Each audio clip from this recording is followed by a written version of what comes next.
Selamat berjumpa kembali Bapak Ibu dan Saudara-saudara yang terkasih dalam persekutuan tengah pekan di GKI Sorogenen. Mari sebelum kita mulai permenungan kita pada hari ini, mari kita berdoa. Tuhan, terima kasih untuk segala bentuk berkat serta penyertaan-Mu bagi kami hari lepas hari, dan sebentar kami akan merenungkan firman-Mu.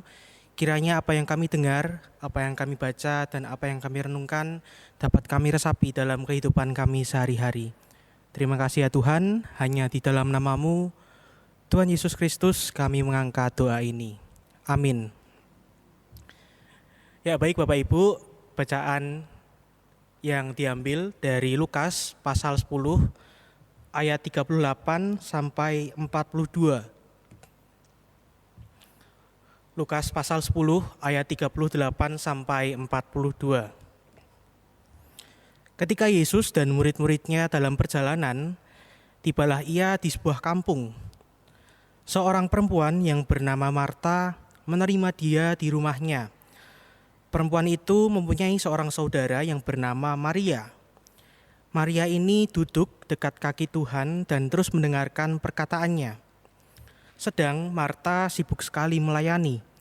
Ia mendekati Yesus dan berkata, "Tuhan, tidakkah engkau peduli bahwa saudaraku membiarkan aku melayani seorang diri? Suruhlah dia membantu aku." Tetapi Tuhan menjawabnya, "Marta, Marta, engkau khawatir dan menyusahkan diri dengan banyak perkara. Tetapi hanya satu saja yang perlu.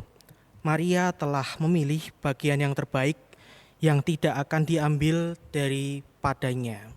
Demikianlah sabda Tuhan. Suatu hari ada seorang ibu-ibu, sebut saja namanya Bu Sari. Bu Sari ini ingin mengundang teman-teman alumni sekolahnya untuk reuni kecil-kecilan di rumahnya. Maka Bu Sari mempersiapkan segala hal satu persatu. Yakni yang pertama, Bu Sari mempersiapkan makanan, yakni ayam yang dihidangkan, ayam panggang yang dimasukkan ke dalam microwave. Yang kedua adalah Bu Sari mempersiapkan dengan membersihkan seisi rumah dengan menyapu dan mengepel di setiap sudut rumah. Nah, ketika memasukkan ayam ke dalam microwave, tiba-tiba ada anaknya datang kepada Bu Sari dan berkata, "Mamah, tolong buatkan aku roti hotdog." Mendengar perkataan anaknya, Bu Sari ini menggerutu kecil. Karena sedang sibuk-sibuknya, anaknya malah tidak peka terhadap kesibukannya ibunya itu. Akhirnya sang ibu membuatkan hotdog untuk anaknya. Nah, karena microwave tadi sedang digunakan untuk memanggang ayam, jadinya Bu Sari memakai teflon. Sebelum Bu Sari mengambil teflon, Bu Sari menghidupkan dulu kompor yang ada di dapur. Setelah Bu Sari mengambil teflon, ternyata Bu Sari tidak sadar bahwa isi teflon itu ada airnya. Dan tanpa sengaja, air yang ada di teflon itu tumpah ke lantai. Bu Sari semakin marah karena habis dipel, habis disapu, kotor lagi. Akhirnya Bu Sari mengambil serbet yang ada di atas meja, lalu membersihkan kotoran air yang ada di lantai. Nah, setelah menyelesaikan membersihkan kotoran, serbet itu dilampirkan ke pundak Bu Sari. Dan Bu Sari melakukan aktivitas di dapurnya seperti biasa, yang memanggang hotdog dan menyiapkan untuk anaknya. Semua yang dilakukan ini awalnya baik-baik saja, tanpa ada masalah apapun. Hingga tiba-tiba suaminya Bu Sari ini datang ke dapur dan terkejut karena serbet yang ada di pundak Bu Sari itu terbakar. Ternyata tidak sengaja ketika Bu Sari membelakangi kompor, serbetnya itu terkena api yang di kompor tadi yang sudah menyala. Dengan panik, akhirnya Bu Sari mengibas-ngibaskan serbetnya hingga apinya padam. Dan ternyata apinya itu sudah sampai ke celemek yang dipakai Bu Sari. Bu Sari makin panik. Di tengah kepanikannya itu ada satu hal yang membuat ia tambah panik. Ayam yang dipanggang yang ada di microwave itu mulai terbakar karena sudah kelamaan. Nah, di tengah kepanikannya, ayam yang terbakar, selemak yang terbakar, serbet yang terbakar, tamu-tamunya, teman-temannya itu ternyata sudah ada di depan rumahnya. Nah, saudara-saudara yang terkasih, ketika kita mendengarkan ilustrasi ini, mungkin satu pelajaran yang bisa kita ambil adalah kita harus selalu berhati-hati dalam melakukan sesuatu. Tapi kalau kita melihatnya lebih jauh, mungkin kita bisa memberikan pertanyaan, yakni apakah ada yang salah dengan tindakan atau tujuan dari Busari itu ketika ia mempersiapkan sedemikian rupa agar teman-temannya nanti ketika datang ke rumah nyaman. Nah, kejadian ini, ilustrasi tadi sama halnya dengan kisah pada bacaan yang akan kita renungkan pada hari ini, yakni tentang Marta dan Maria. Ketika saya membaca kisah Marta dan Maria, saya mengingat ada dua kata yang terkandung dalam kisah tersebut, yakni hospitalitas dan hostilitas. Hospitalitas artinya adalah keramahan, dan hostilitas artinya adalah permusuhan. Namun yang menarik saudara-saudara, saya mengutip dari perkataan dosen saya di kampus, ternyata dua kata itu, hospitalitas dan hostilitas, dari akar kata yang sama, yakni hospes, yang artinya tuan rumah dan tamu. Jadi bisa disimpulkan bahwa hospitalitas atau keramahan seseorang ini bisa saja berubah menjadi permusuhan. Nah, peristiwa berubahnya hospitalitas dan ke hostilitas ini bisa kita lihat dalam bacaan kita pada hari ini, yakni sikap Marta. Marta dalam hal ini digambarkan sebagai orang yang memberi pelayanan, tetapi pelayanannya ini dikacaukan oleh perhatian yang lain. Marta yang tadi mencoba sedemikian rupa untuk menjamu Yesus dan para murid-muridnya, di mana keramah tamahnya ini yang tadinya bersifat hospitalitas berubah menjadi hostilitas atau permusuhan. Pertanyaannya adalah di mana letak permusuhannya dalam sikap Marta ini. Letak permusuhan dalam sikap Marta dapat kita lihat di ayat 40. Di situ kita dapat menemukan tiga hal. Yang pertama, Marta merasa lelah karena ia melayani seorang diri. Yang kedua adalah Marta mencurigai Yesus sebagai seseorang yang tidak peduli. Dan yang terakhir, yang ketiga adalah Marta membuat pembanding antara dirinya dan Maria. Jadi hospitalitas seseorang dapat berubah menjadi hostilitas atau permusuhan. Salah satunya karena faktor kecurigaan terhadap orang lain. Dan di sini Marta sudah mencurigai Yesus sebagai seseorang yang tidak peduli. Namun yang menarik di sini saudara-saudara, jawaban dari Yesus atas keluhan Marta, kita dapat melihatnya di ayat 41. Marta, Marta, engkau khawatir dan menyusahkan diri dengan banyak perkara. Jawaban Yesus adalah tidak menyalahkan atau tidak mengandung unsur menyalahkan Marta. Jawaban Yesus di sini malahan mempertegas atau memperjelas bahwa ya itu adalah pilihan Marta untuk melayani Yesus. Kedatangan Yesus sendiri di dalam rumah Marta, yang terutama bukan untuk meminta ini dan itu, bukan untuk dilayani, tapi keinginan kedatangan Yesus di sini hanya untuk didengar. Kita dapat melihatnya dari jawaban Yesus kepada Marta di ayat yang ke-42. Tetapi hanya satu saja yang perlu. Maria telah memilih bagian yang terbaik yang tidak akan diambil daripadanya. Maria memilih apa? Kita dapat melihatnya di ayat ke-39. Maria telah memilih untuk duduk dekat kaki Tuhan dan terus mendengarkan perkataannya. Mendengarkan adalah bagian yang terbaik pada saat itu. dan Maria sudah memilih itu. Saudara-saudara yang terkasih, apa yang diperbincangkan di kisah ini bukan tentang ora et labora atau bukan tentang berdoa dan bekerja, melainkan tentang pentingnya mendengarkan. Dalam hal ini mendengarkan Yesus.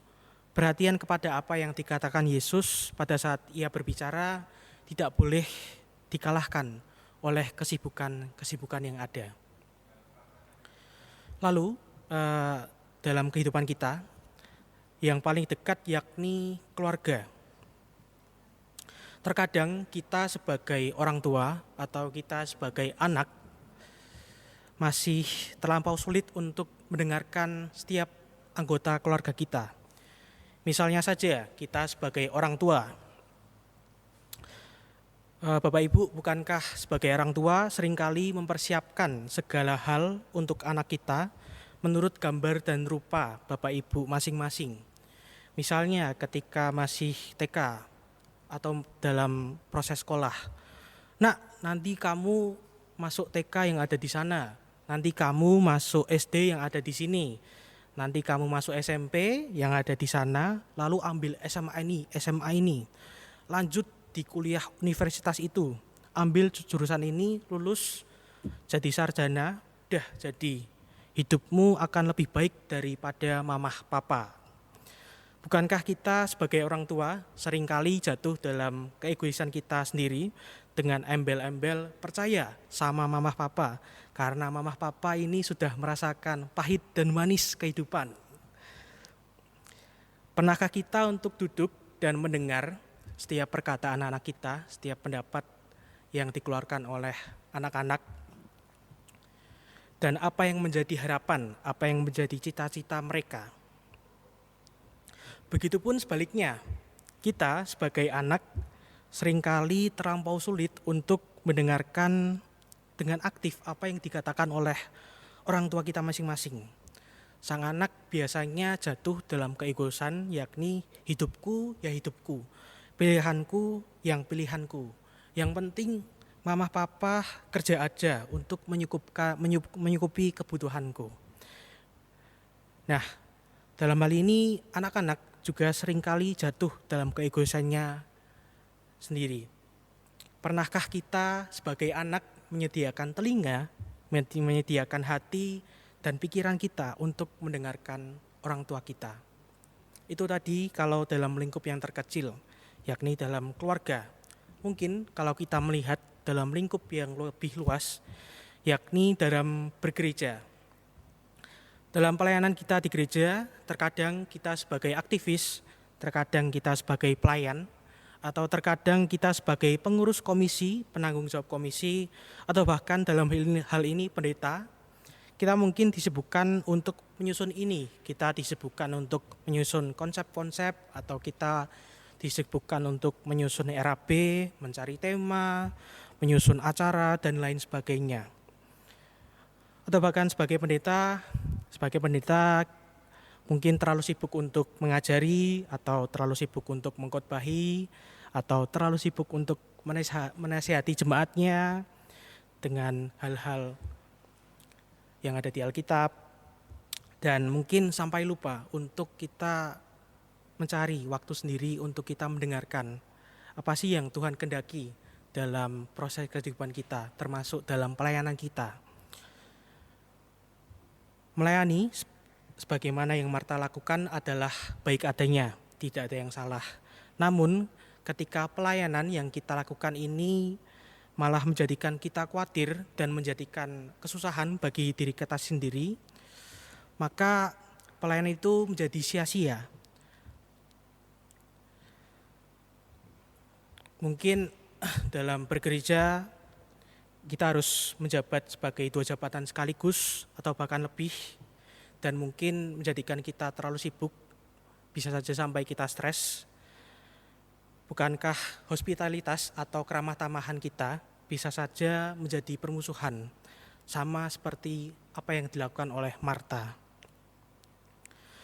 Saudara-saudara yang terkasih, dalam kehidupan pelayanan kita di gereja atau dalam kehidupan kita berrelasi dengan keluarga,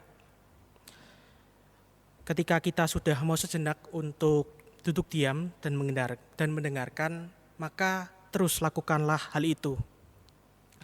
Namun jika sampai detik ini kita masih saja menyibukkan diri kita sendiri dengan keegoisan kita masing-masing dan menutup telinga, hati, dan jiwa kita untuk sapaan orang lain, orang tua, anak, saudara, rekan kerja, teman, bahkan Tuhan, maka marilah kita merenungkan betapa kita sudah kehilangan bagian yang terbaik.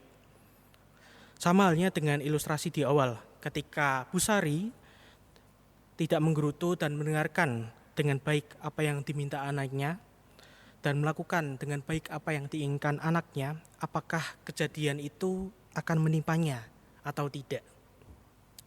Selamat menjadi pendengar yang baik sebelum melayaninya. Amin. Mari Bapak Ibu dan Saudara-saudara yang terkasih, saat ini kita menaikkan doa syafaat. Mari kita berdoa. Tuhan, terima kasih untuk segala bentuk berkat serta penyertaan-Mu bagi kami hari lepas hari. Tuhan, kiranya melalui permenungan kami pada hari ini, kami tidak melupakan hal yang sederhana namun terpenting, yakni mendengarkan.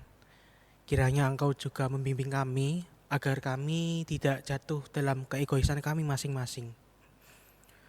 Tuhan, kami juga berdoa bagi setiap proses kehidupan kami yang saat ini kami jalani. Mungkin saat ini kami sedang mengalami pergumulan, entah itu pergumulan relasi antar keluarga, pergumulan dalam bidang ekonomi, ataupun pergumulan tentang sakit, penyakit. Kiranya Engkau selalu menemani dan memberikan kami kekuatan untuk menjalani setiap proses pergumulan yang kami hadapi. Terima kasih ya Tuhan, hanya di dalam nama-Mu, Tuhan Yesus Kristus, kami mengangkat doa ini. Amin.